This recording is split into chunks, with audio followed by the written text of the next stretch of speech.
وعجل فرجهم ولعن أعداءهم. أعوذ بالله من الشيطان الرجيم. بسم الله الرحمن الرحيم. الحمد لله رب العالمين والعاقبة للمتقين والجنة للمطيعين والنار للملحدين، ثم الصلاة والسلام على أشرف الأنبياء والمرسلين شفيع المذنبين نبينا أبي القاسم محمد. اللهم صل على محمد وعلى أهل بيته الطيبين الطاهرين الهداة المهديين، لا سيما بقية الله في الأراضين، روحي له الفداء وأرواح العالمين، واللعنة الدائمة على أعدائهم أجمعين من حين عداوتهم إلى قيام يوم الدين. أما بعد، فقد قال الله تبارك وتعالى في محكم كتابه: أعوذ بالله من الشيطان الرجيم، فاذكروني أذكركم واشکروا لی ولا تکفرون. صلوات پڑھ دیں محمد وعلی محمد. اللہم صلی علی محمد وعلی محمد.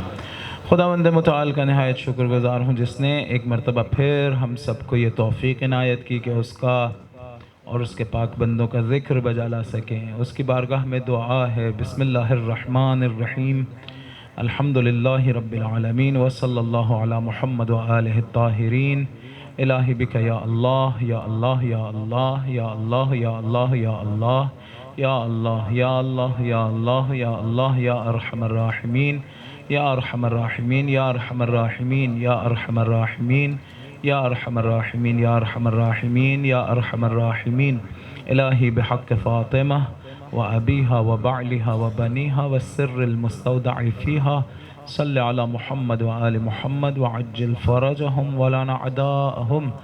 خدا ہمارے آقا و مولا کے ظہور میں تعجیل فرما، ہمیں ان کے انصار و اعوان و شیعوں میں قرار فرما، ان کے دل مقدس کو ہم سے راضی و خوشنود قرار فرما، ہم سب کے اور ذوی الحقوق کے گناہان کبیرہ و صغیرہ کو معاف فرما، ہم سب کا خاتمہ ایمان پر قرار فرما.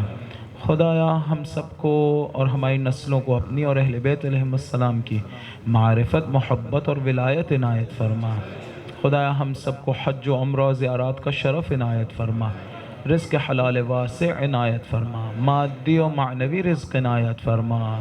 خدا جسمانی اور روحانی بیماریوں سے شفا کامل و عاجل عنایت فرما. جن لوگوں کو آپ جانتے ہیں، جنہیں میں جانتا ہوں، خدایا شفا کامل و عاجل عنایت فرما. خدا مومنین کے دلوں میں موجود دعاؤں کو اپنی بارگاہ میں قبول فرما.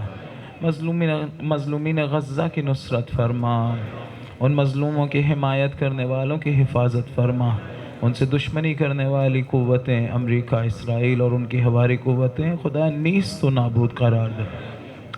خدا زمان غیبت میں ہمیں اپنی ذمہ داریاں سمجھنے اور انجام دینے کی توفیق عنایت فرما. دعاؤں کی قبولیت کے لیے، مجلس کی قبولیت کے لیے، توفیقات میں اضافے کے لیے، گناہوں کی بخشش کے لیے اور مولا کے ظہور میں تعجیل کے لیے ایک مرتبہ درود پڑھ دیں محمد و آل محمد.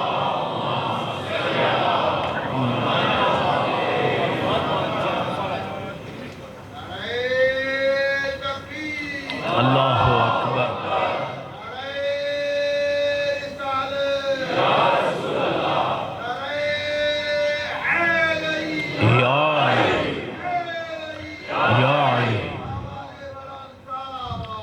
اللہم صلی علی محمد.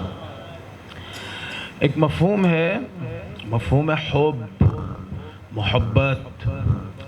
یہ جو ہماری بحث ہے شکر اور ذکر، اس کا گہرا تعلق ہے اس ایک مفہوم سے. یعنی اگر کوئی شخص محبت میں کسی کے آگے بڑھے تو اس کی یاد میں آگے بڑھتا ہے. اگر کوئی شخص کسی کو بار بار یاد کرے تو آہستہ آہستہ اس کی محبت میں گرفتار ہو جاتا ہے. ہمارے استاد کہہ رہے تھے خداوند متعال کی محبت کو زیادہ کرنے کا ایک طریقہ یہ ہے کہ اس کی نعمتوں کو بار بار یاد کیا کریں. جو اس نے نعمتیں دی ہیں ایک ایک کر کے گنے. کہا کم از کم ایک طولانی سجدہ تو روزانہ ہونا چاہیے. اس سجدے میں ممکن ہے آپ خداوند متعال کی دی ہوئی نعمتوں کو یاد کرنا شروع ہو جائیں. خدا تیرا شکر تو نے مجھے بنایا، تیرا شکر تو نے مجھے مسلمان گھر میں پیدا کیا، تیرا شکر تو نے مجھے محب علی بنایا. شروع کریں اور پھر گنتے چلے جائیں. عجیب معجزہ کرتا ہے یہ کام. یعنی دیکھیے، مثال دیتا ہوں. فرض کریں آپ کا ایک دوست ہے، عام انسان ہے، وہ روزانہ آپ کو ایک چیز معمولی سی کوئی تحفے میں بھیجتا ہے. روزانہ تحفے میں آپ کو ایک چیز بھیجتا ہے. کچھ دنوں بعد آپ چاہیں یا نہ چاہیں ایک خاص احساس اس کے بارے میں آپ کے دل میں آ جائے گا. لیکن اگر وہ روزانہ بھیجتا رہے اور آپ اس کے اس بھیجے ہوئے کی طرف توجہ نہ کریں تو نہیں، پھر نہیں ہوگا. روزانہ اگر ایک عام انسان ایک چیز بھیجتا ہو اور آپ کی توجہ ہو تو محبت میں اضافہ، اس کی محبت پیدا ہو جائے گی، اس میں اضافہ ہو جائے گا. لیکن اگر توجہ نہیں کریں گے، یعنی حالت ذکر میں نہیں آئیں گے تو نہیں ہوگا. تو وہ پروردگار جس نے ہمیں لمحہ لمحہ نعمتیں عطا کی ہوئی ہیں، ان نعمتوں میں غرق ہیں ہم، اگر ہم انہیں یاد کریں گے تو کیا اس کی محبت ہمارے دلوں میں نہیں آ جائے گی؟ نہیں آ جائے گی. محبت سے دل بھر جائے گا. ایک اور طریقہ یہ ہے، ہمارے استاد کہہ رہے تھے کہ ایسے ہی دن میں اپنے آپ کو کہا کریں مجھے خدا سے محبت ہے. ایسے ہی گاڑی چلا رہے ہیں تنہائی میں خدا سے کہیں خدا مجھے تجھ سے محبت ہے. یہ نہایت مؤثر چیز ہے جو میں آپ کو عرض کر رہا ہوں. دو طالب علم تھے، ایک ہی کمرے میں رہتے تھے. ایک صاحب جو ہیں وہ الارم لگاتے تھے، بیدار ہوتے تھے، الارم بند کر کے دوبارہ سو جاتے تھے. اور دوسرے جو تھے وہ نماز شب پڑھ رہے ہوتے تھے. ایک دن ایک نے دوسرے سے کہا یہ کیا مذاق ہے، روزانہ الارم لگایا ہوتا ہے، تم نے جاگتے ہو، الارم بند کرتے ہو، سو جاتے ہو، یہ کیا کرتے ہو؟ کہا دیکھو میں بھی نماز شب پڑھنا چاہتا ہوں لیکن نیند کا غلبہ ہوتا ہے، مجھ سے جاگا نہیں جاتا. میں الارم اس لیے لگایا ہے کہ ایک مرتبہ جاگتا ہوں، خدا سے کہتا ہوں خدا تجھ سے محبت کرتا ہوں، یہ کہہ کے دوبارہ سو جاتا ہوں. کچھ دن گزرے، یہ جو الارم لگاتا تھا یہ شہید ہو گیا، وہ دوسرا والا نہیں ہوا. یعنی خلوص سے ایک جملہ اس وقت میں ادا کرنا اسے 100 سال کا سفر طے کروا گیا. شہید راہ 100 سالے تے میکنت، شہید ایک لمحے میں 100 سال کا سفر طے کرتا ہے. شہید وجہ خدا رمی بینت، وہ خداوند متعال کے چہرے کی زیارت کرتا ہے.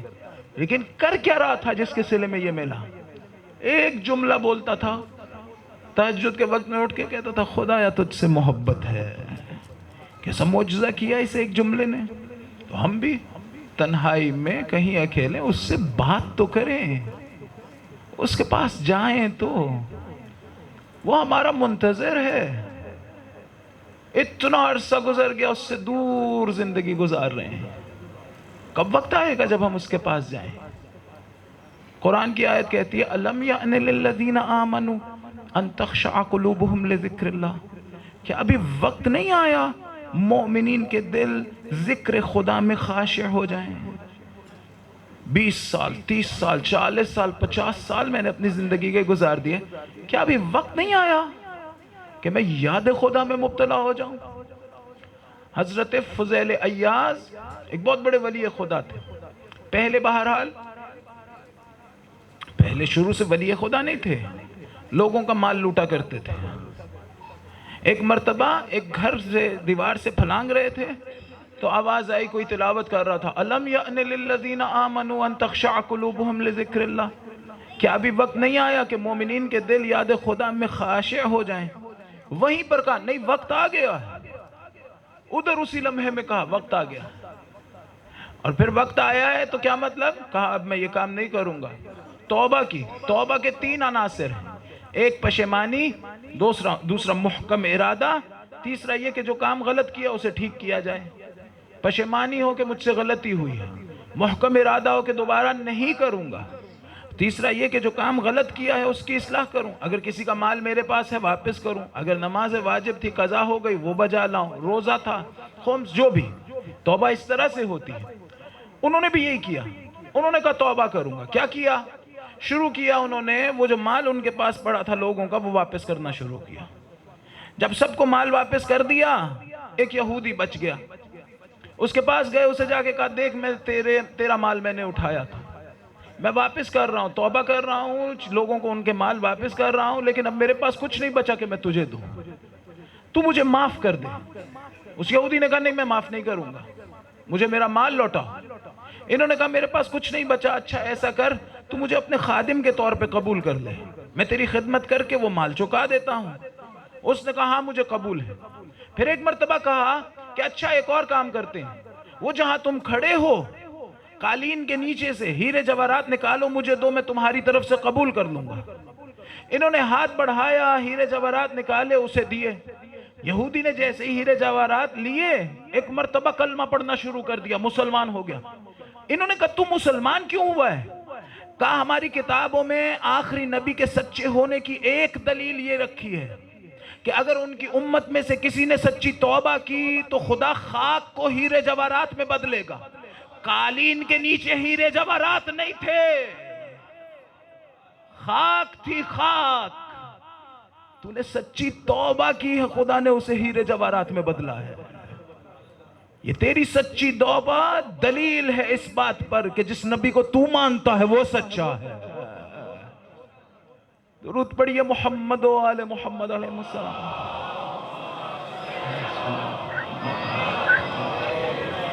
میں جاؤں تو وہ آمادہ ہے، وہ تیار ہے، میں تو جاؤں، میں نہیں جا رہا۔ تو عجیب جملے ہیں، آپ ماہ رمضان کی دعاؤں کو اٹھا کے دیکھیے، وہاں پر عجیب جملے ہیں۔ تحبب الی وہو غنی عنی۔ تحبب الی کا مطلب یہ ہے کہ اپنے آپ کو محبوب بنا کے پیش کرتا رہا، یعنی میرے سامنے خدا اپنے آپ کو محبوب بنا کے پیش کرتا رہا اور میں ناز کرتا رہا، حالانکہ وہ غنی ہے مجھ سے، اسے میری ضرورت نہیں ہے، پھر بھی اپنے آپ کو وہ میرے لیے محبوب بنا کے پیش کرتا رہا، لیکن میں نہیں گیا۔ بعض لوگ ماہ رمضان میں ہدایت پاتے ہیں، بہت سے لوگ ماہ محرم میں ہدایت پا جاتے ہیں، اس لیے کہ راہی ہو جاتے ہیں، کس کے؟ کشتی نجات کے۔ بالآخر یہ ہدایت کا مہینہ ہے، یہ ذکر سارا ہدایت سے بھرا ہوا۔ ایک درود پڑھیے محمد و آل محمد۔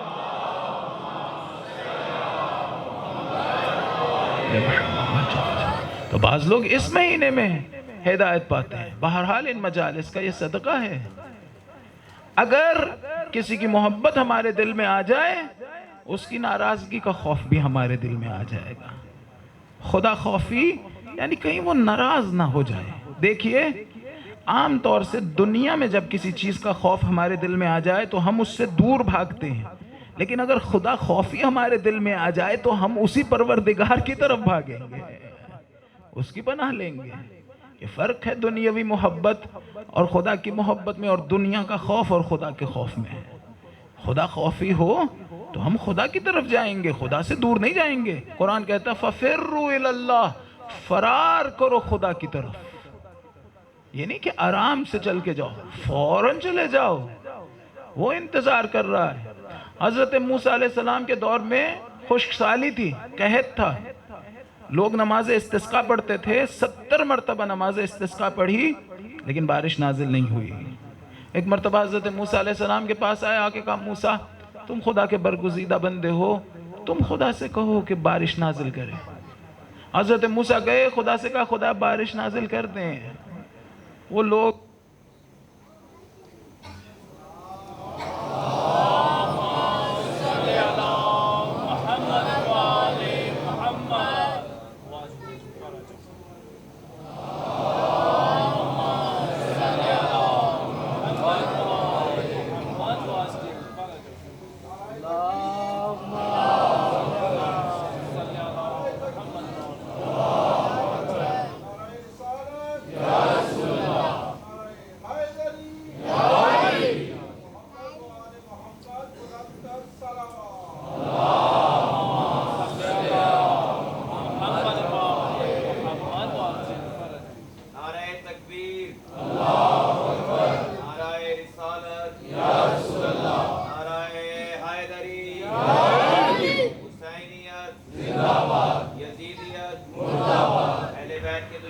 بے شمار. اللہم صلی علی محمد وآل محمد. تو خدا سے حضرت موسیٰ علیہ السلام نے کہا خدایا وہ لوگ نماز استسقاء پڑھ رہے ہیں، انہیں نماز اس کی بارش کی ضرورت ہے. خداوند متعال نے کہا موسیٰ وہ لوگ جو نماز استسقاء پڑھتے تھے نا، ان میں ایک بندہ ایسا ہے جو مجھے اچھا نہیں لگتا. 70 مرتبہ انہوں نے نماز استسقاء پڑھی، 70 مرتبہ. کہا ایک بندہ ان میں ایسا ہے جو مجھے اچھا نہیں لگتا، اس سے کہو کہ اس بستی کو، اس قوم کو چھوڑ جائے، میں بارش نازل کر دوں گا. حضرت موسیٰ علیہ السلام آئے، سب کو جمع کیا، سب سے کہا دیکھو خداوند متعال نے کہا ہے صرف ایک بندہ ہے جس کی وجہ سے بارش نازل نہیں ہو رہی ہے. اور پھر کہا تمہیں خود کو تو پتا ہے تم کون ہو، کیوں نہیں چھوڑ جاتے ہو اس بستی کو، لوگ تکلیف میں ہیں. ایک مرتبہ یہ شخص جو اپنے آپ کو پہچانتا تھا سر جھکایا اور اس نے گریہ شروع کیا. اس نے کہا خدایا آج تک تو نے مجھے چھپا کے رکھا تھا، آج اگر میں اٹھ گیا سب کو پتا چل جائے گا کہ وہ گنہگار میں ہوں. آنسو بہا رہا تھا. ابھی آنسو بہا رہا تھا تو لوگوں نے دیکھا کہ بادل آ رہے ہیں، موسلادھار بارش ہوئی، بارش ہو گئی. حضرت موسیٰ خدا سے بات کرنے کے لیے گئے، کہا خدایا میں نے غور سے دیکھا ہے بستی والوں میں سے کوئی بستی چھوڑ کے نہیں گیا تھا. خدا نے کہا موسیٰ پہلے جس کی وجہ سے میں نے بارش کو روک رکھا تھا آج اسی کی خاطر کی ہے، آج اس کی خاطر کی ہے میں نے یہ بارش. حضرت موسیٰ نے کہا خدایا تجھے وہ بندہ اچھا لگتا ہے؟ کہا موسیٰ اس نے توبہ کی ہے، اس نے آنسو بہائے ہیں.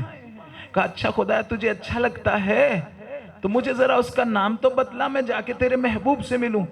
خدا نے کہا موسیٰ جب وہ گنہگار تھا میں نے نام نہیں بتایا تھا، اب تو اچھا لگتا ہے، اب کیسے بتا دوں یہ وہ گنہگار ہے، نام نہیں بتا.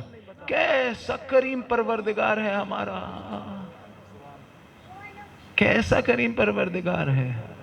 میں جاؤں تو اس کے پاس، اس کو سوچوں، اس کے بارے میں سوچوں تو اسے یاد تو کروں، آہستہ آہستہ اس کی محبت میں گرفتار ہو جاؤں گا. درود پڑھیے محمد و آل محمد علیہ السلام.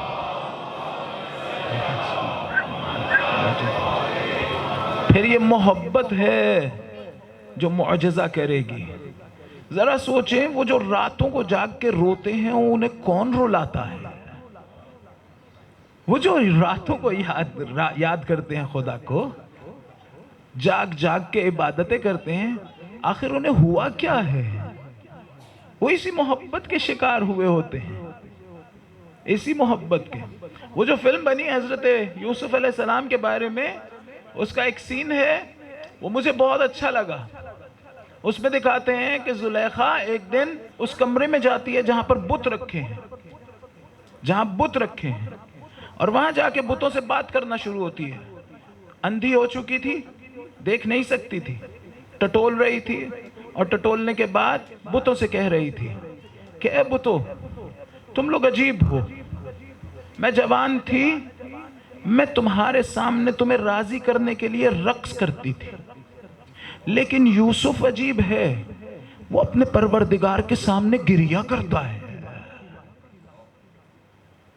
محبت میں گرفتار ہو جائے کوئی، محبت میں، پھر یہ اس کے کرشمے ہے. راتوں کو سونے نہیں دے گی وہ محبت، دن میں ساتھ ساتھ رہے گی، پھر خود کھینچ کے لے جائے گی یہ محبت خدا کی طرف.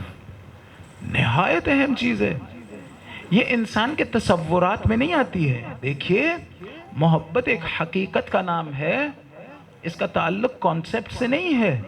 میرے ذہن میں محبت کا کانسیپٹ آ جائے تو کیا میں محب ہو جاؤں گا؟ نہیں، ایک حقیقت ہے جس کا تعلق دل سے ہے، روح سے ہے. جب تک وہ حقیقت میرے دل میں، میری روح میں نہیں اترے گی، وہ میرے پاس نہیں آئی ہے. کانسیپٹ کا نام محبت نہیں ہے، میری روح اور جان کا حصہ بننے والی ایک چیز ہے. اس کی بہرحال اس کے لیے معرفت ضروری ہے، وہی میں نے عرض کیا، ذکر کی حالت ضروری ہے انسان کو. اتنی عجیب چیز ہے یہ کہ جب رسول خدا صلی اللہ علیہ وآلہ وسلم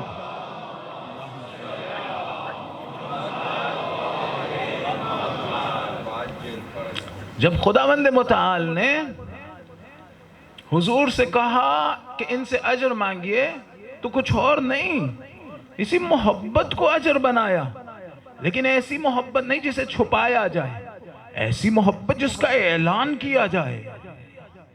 مودت یعنی ایسی محبت جس کا اعلان کیا جائے۔ کیسے؟ زبان سے نہیں، فقط زبان سے نہیں، اپنے عمل سے۔ دنیا والوں کو دیکھیں، اگر کسی سے محبت ہو جائے، مثلا استاد ایک نہایت پاک اور پاکیزہ استاد ہے، اگر وہ اچھا لگنا شروع ہو جائے، یا بچہ اگر باپ سے محبت کرتا ہو تو بعض اوقات وہ بولتا باپ کی طرح ہے، بیٹھتا باپ کی طرح ہے، کپڑے باپ کی طرح پہنتا ہے، غذا وہ کھاتا ہے جو اسے پسند ہوتی ہے۔ اگر ایک شاگرد کو استاد سے محبت ہو، اس کی بھی اسی طرح کی کیفیت ہوتی ہے۔ میں نے ایسے لوگ دیکھے ہیں جو چلتے استاد کی طرح ہیں، بات استاد کے لہجے میں کر رہے ہیں۔ کیوں؟ اس لیے کہ استاد کے محبت میں گرفتار ہو گئے۔ یعنی محبت ایک ایسا جذبہ ہے جس میں انسان کی یہ خواہش ہوتی ہے کہ دویائی ختم ہو جائے، یکتائی ایجاد ہو جائے، دویائی ختم ہو جائے، مجھ میں اور اس میں فاصلے مٹ جائیں۔ اس لیے انسان پھر اسی طرح سے، پھر وہ بولتا ہے جو اسے اچھا لگتا ہے، پھر وہ سنتا ہے جو اسے اچھا لگتا ہے، وہ پہنتا ہے جو اسے اچھا لگتا ہے۔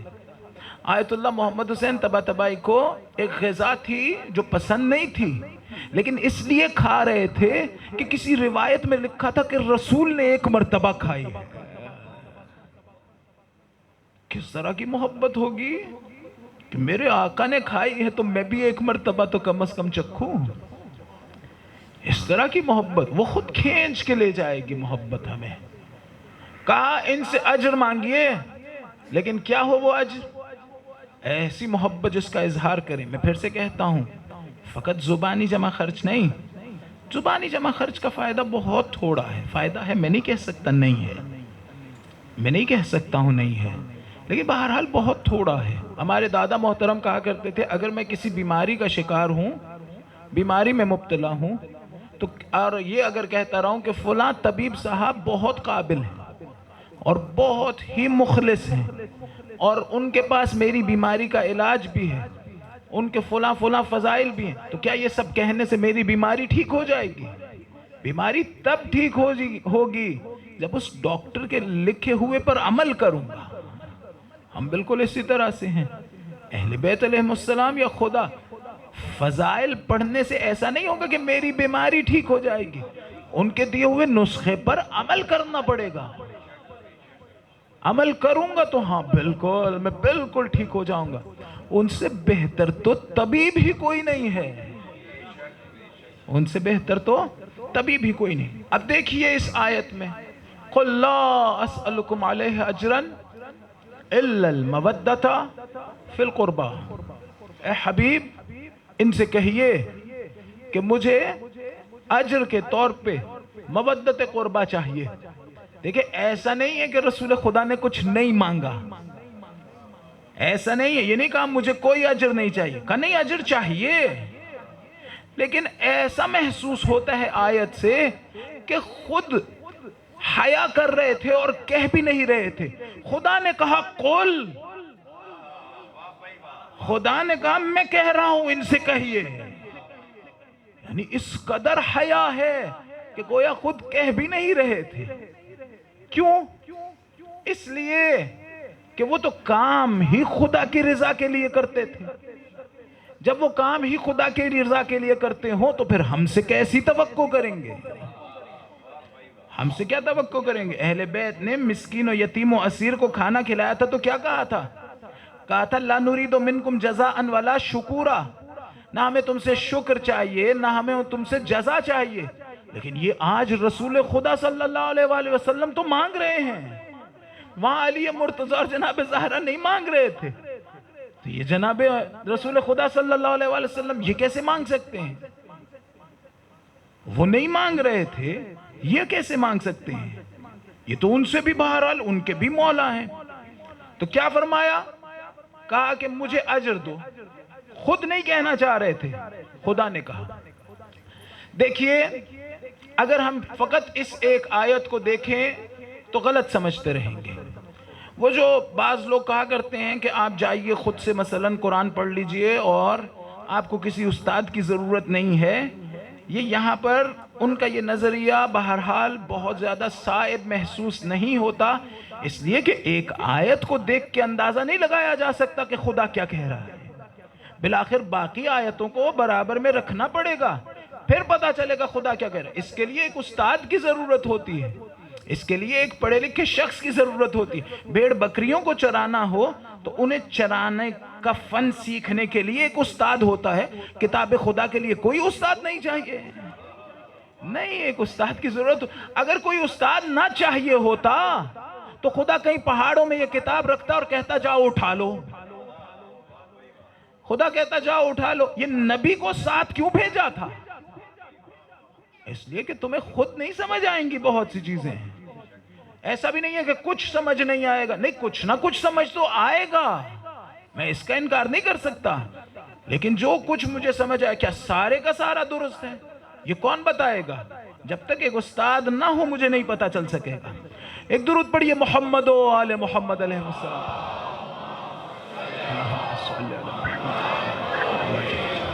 تو ہم اس خالی ایک آیت کو اگر دیکھتے رہیں تو وہ آیت کہتی ہے قُلْ لَا أَسْأَلُكُمْ عَلَيْهِ أَجْرًا إِلَّا الْمَوَدَّةَ فِي الْقُرْبَى، حبیب ان سے اجر مانگیے، ایسے جیسے حضور اپنے لیے کچھ مانگ رہے ہوں۔ آگے بڑھ کے کوئی کہہ سکتا ہے حضور آپ نے کام کس کے لیے کیا ہے، ہمارے لیے یا پروردگار کے لیے؟ یہ جو اتنی زحمتیں برداشت کی ہیں یہ آپ نے ہماری خاطر برداشت کی ہیں یا پروردگار کے لیے؟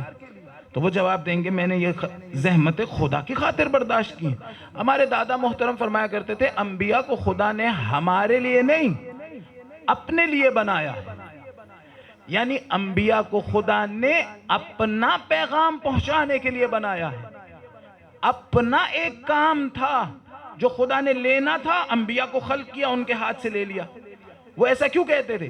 وہ کہتے تھے کہ دیکھیے اگر آپ ایک گھر بنائیں اور وہ گھر کسی کو تحفے میں دیں، تو وہ گھر ہے مثلا 10 کروڑ کا، آپ نے وہ کسی کو تحفے میں دینا ہے، جس کو تحفے میں دینا ہے وہ زیادہ اہم ہے یا یہ گھر زیادہ اہم ہے؟ وہ جسے تحفے میں دینا ہے وہ زیادہ اہم ہے، تبھی تو آپ اس کو یہ گھر دے رہے ہیں۔ گھر زیادہ اہم نہیں ہے، وہ شخص زیادہ اہم ہے، جس کے لیے یہ گھر بنایا گیا ہے وہ زیادہ اہم ہے۔ تو فرمایا یہی دلیل ہے اس بات پر کہ خدا نے انبیاء کو ہمارے لیے نہیں بنایا، اگر ہمارے لیے بنایا ہوتا تو ہم ان سے زیادہ اہم ہو جاتے۔ خدا نے اپنا کام لینے کے لیے بنایا تھا، اپنی ایک کام لینے کے لیے خدا نے انہیں بنایا، لہٰذا خدا زیادہ اہم ہے جس کے کام کے لیے نبی بنے۔ ایک درود پڑھیے محمد و آل محمد علیہ السلام۔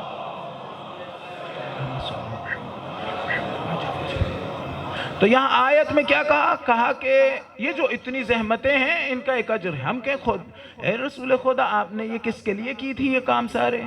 خدا کے خاطر، اور خدا نے ہی آپ کو بھیجا تھا۔ تو جب خدا بند متعال نے آپ کو بھیجا تھا اور اس کا کام کے لیے آپ آئے ہیں اور آپ کی نیت بھی یہی ہوتی ہے کہ میں خدا کو راضی کرنے کے لیے یہ ساری تکلیفیں برداشت کر رہا ہوں، تو پھر اجر بھی تو اسی سے لیجئے، پھر اجر بھی تو خدا ہی دے۔ اے حبیب خدا، ہم جو اس قدر ضعیف لوگ ہیں کیا واقعاً آپ کی رسالت کا اجر دے سکتے ہیں؟ آپ نے اتنے پتھر کھائے، آپ نے اتنی تکلیفیں برداشت کی، کیا ہماری اتنی مجال ہے کہ ہم آپ کی رسالت کا اجر دے پائیں؟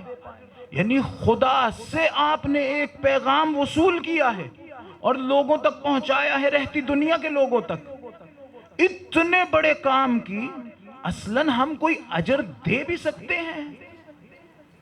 بالآخر یہ سوال تو موجود ہیں اسی آیت کے متعلق۔ اب کیا جواب ہے ان کا؟ تو میں کہتا ہوں اگر اسی تنہا اس آیت کو دیکھا جائے تو جواب نہیں ملے گا، لیکن 2 آیتیں ساتھ رکھ دیجئے، جواب مل جائے گا۔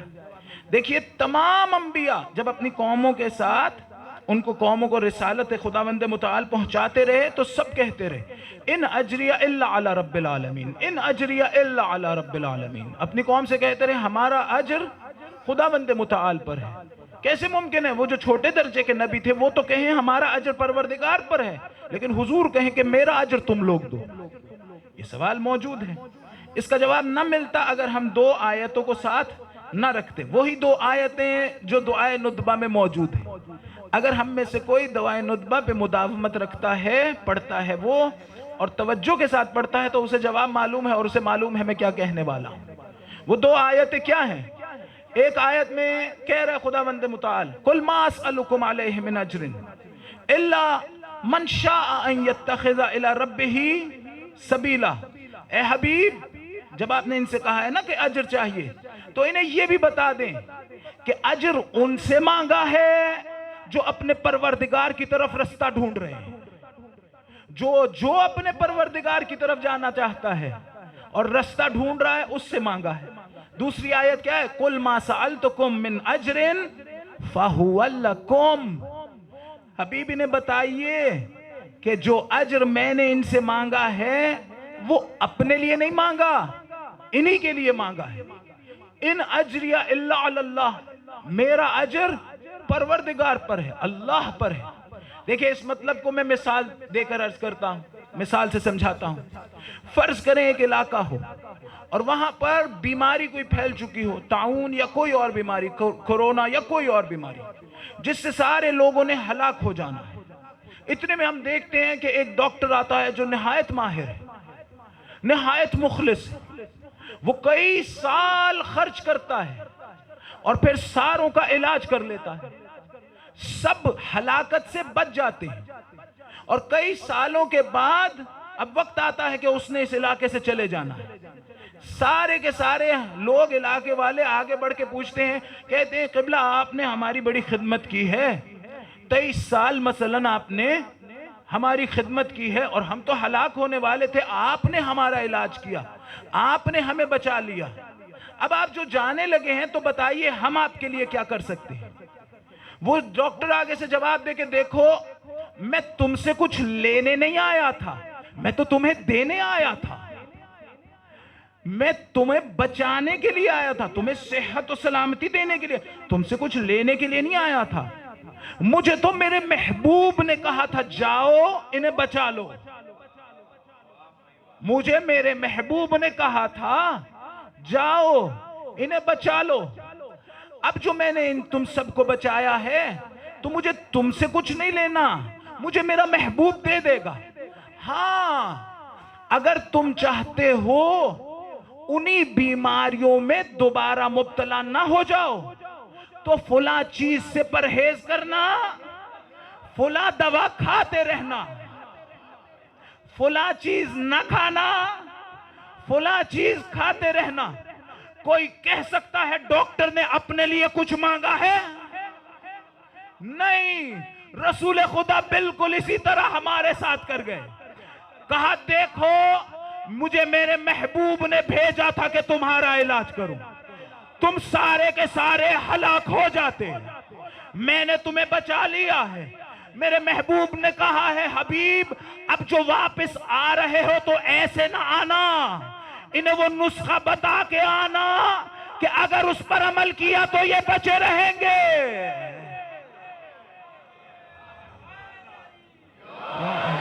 کوئی کہہ سکتا ہے کہ رسول نے اپنے لیے کچھ مانگا ہے؟ اپنے لیے کچھ نہیں مانگا، ہماری نجات کا سامان کر گئے۔ درود پڑھیے محمد و آل محمد علیہ السلام۔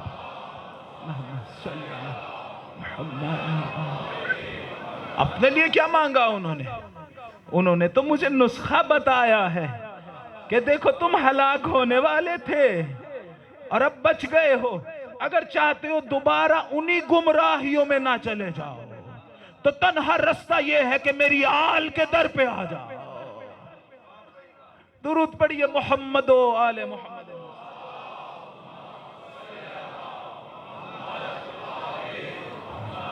اسی لیے آیت اللہ جوادی آملی کہتے ہیں کہ اگر امت کی نجات کا کوئی اور رستہ ہوتا خدا کہتا اجر رسالت اسے بنا دیجئے۔ معلوم ہوا امت کی نجات کا رستہ یہی محبت اہل بیت ہے، یہ ہے تو ہم لوگ ہیں۔ اگر ہم لوگ چاہتے ہیں کہ آخرت میں نجات ہو، لیکن محبت ہو، خالی جمع خرچ نہیں، زبان سے جمع خرچ نہیں، محبت ہو۔ میں نے عرض کیا محبت کسے کہتے ہیں، اور وہ بھی محبت ایسی جس کا اظہار ہو، مودت۔ وہ کسے کہتے ہیں کہ بہرحال دل میں ایک خواہش ہو کہ میرے اور محبوب کے درمیان سے فاصلے کم ہو جائیں، فاصلے مٹ جائیں۔ پھر یہ آہستہ آہستہ وہ کرے گا جو محبوب کو اچھا لگتا ہے، وہ پہنے گا جو محبوب کو اچھا لگتا ہے، وہ کھائے گا جو محبوب کو اچھا لگتا ہے۔ ایک دوست نے بجا مجھے تذکر دیا کہ میں یہاں سے عرض کروں، دیکھیے سوچ کے بتائیے وہ لوگ جو اس وقت قتل عام کر رہے ہیں چھوٹے چھوٹے بچوں کا، غزہ میں چھوٹے چھوٹے بچے مارے جا رہے ہیں، بھوک و پیاس ہے، افلاس ہے، رعب ہے، ٹیررزم